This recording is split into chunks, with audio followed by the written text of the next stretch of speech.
কর্মসূচি কিন্তু 16 তারিখ বা 18 তারিখের পরে আসলে বন্ধ হয়ে যাওয়ার কথাই ছিল, যখন হচ্ছে গিয়ে তারা আমাদের যে দাবি আছে সেটা মেনে নিয়েছিল।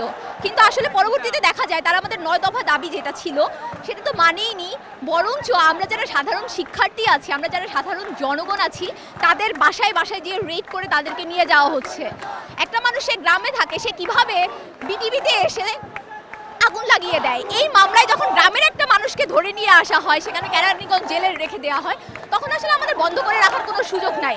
আমরা কখনোই সরকারের পতন হোক এত বড় দাবি নিয়ে নামিনি, কিন্তু আজকে সরকার আমাদের বাধ্য করছে এই দাবিটা সবার সামনে উপস্থাপন করতে। সরকারের উচিত ছিল একটু ভালোভাবে বুঝে আমাদের কথাগুলো শোনার, কিন্তু সরকার সেই কথাগুলো আসলে শুনেনি। সরকার মনে করেছে 15 বছর যেভাবে সে দমন করে আসছে সেভাবে এখনো আমাদের দমন করতে পারবে, কিন্তু আসলে আগুন নিয়ে খেললে সে আগুন কখনো আসলে আপনাকে পানি দিবে না, সে আগুন আপনাকে আরো আগুনই দিবে। সো